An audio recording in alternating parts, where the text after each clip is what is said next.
Assalamualaikum warahmatullahi Assalamualaikum wabarakatuh. warahmatullahi wabarakatuh. Kami dari kelompok 1 ingin mempresentasikan tugas besar kami yang berjudul Sistem Peminjaman Alat Musik di Studio Musik, yang merupakan sebuah aplikasi berbasis Python dengan PyQt5 dan SQLite untuk membantu mengelola data alat musik, peminjaman, pengembalian, dan laporan. Saya Faiz Ramadan Aji. Saya Muhammad Rizky Ilham Fauzan. Saya Muhammad Indra Irmawan. Aplikasi adalah sistem manajemen peminjaman alat musik yang memungkinkan pengguna untuk mencatat data alat musik, memproses peminjaman dan pengembalian, serta membuat laporan transaksi. Aplikasi ini dibuat menggunakan bahasa Python dengan antarmuka berbasis PyQt5 dan database SQLite untuk menyimpan data.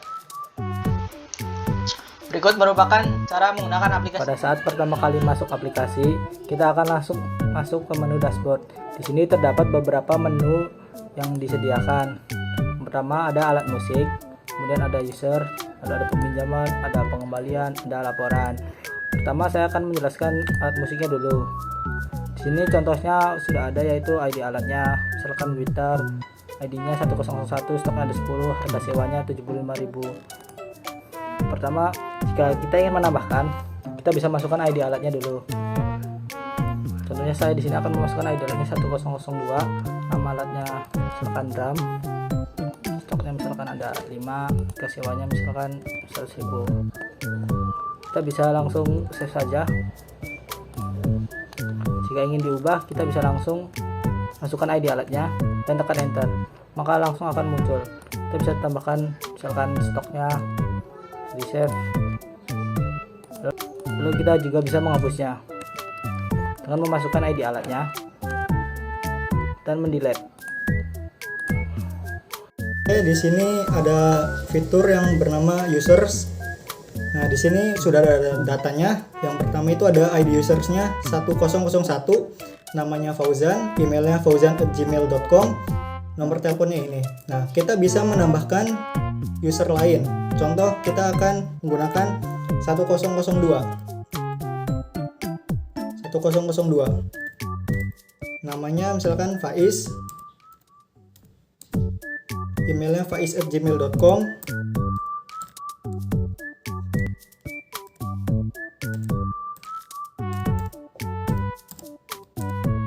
Nomor teleponnya contohnya seperti ini.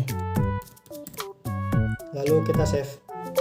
Nah, di sini datanya sudah berhasil ditambahkan. Di sini juga kita bisa mencari melalui ID user. Nah, coba kita cari. Contoh, kita menggunakan ID user 1001. Lalu kita enter. Nah, datanya keluar ya. Nah, kita akan mencari ID 1002, kita enter. Nah, ini data juga keluar. Nah, di sini kita juga bisa menghapus datanya. Nah, yang ID 1002 ini kita hapus. Nah, data berhasil dihapus. Nah, fitur yang ketiga ada peminjaman. Di sini ada ID peminjamannya 1001, ID usernya juga 1001, ID alatnya juga 1001. Nah, tanggal pinjamnya itu tanggal 1 Januari 2025, tanggal pengembaliannya itu tanggal 2 bulan Januari tahun 2025. Nah, statusnya dipinjam. Nah, di sini kita juga bisa menambahkan ID peminjaman baru. Nah, kita sini contoh menggunakan 1002. ID usernya juga sama 1002. ID alatnya juga sama 1002. Nah, di sini kita akan mengubah tanggal pinjamnya itu tanggal 3 bulan Januari tahun 2025. Nah, tanggal kembalinya tanggal 4. Contoh, bulan Januari tahun 2025. Kita save. Nah, data berhasil ditambahkan. Nah, kita juga bisa mencari lagi juga. Contohnya user ID peminjamannya 1001. Lalu kita enter. Nah, sudah muncul. Kita yang kedua juga 1002. Kita enter. Nah, ini juga muncul. Nah, kita harus menghapusnya juga. Oke, di sini pada kolom pengembalian Anda bisa menambahkan ID pengembalian yaitu 1001, ID peminjamannya 1001, tanggal kembalinya segini, dendanya 0 karena pengembaliannya tepat waktu. Save, datanya bisa ditambahkan. Misalkan yang didendanya ID pengembaliannya segini, ID peminjamannya segini,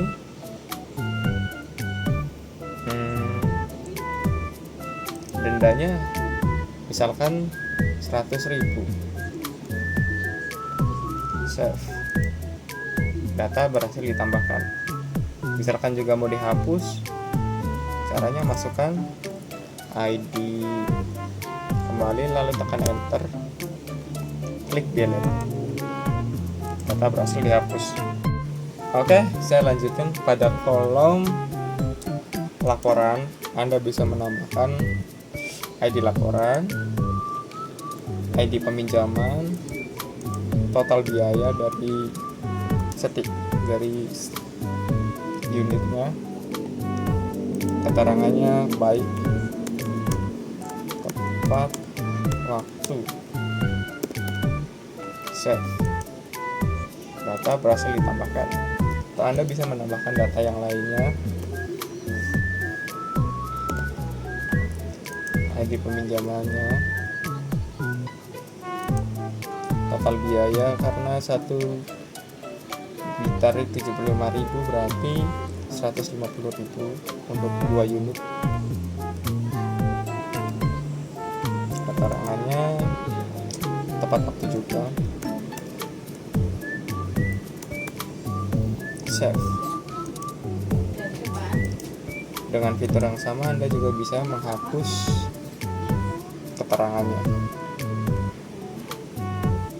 Klik enter, delete.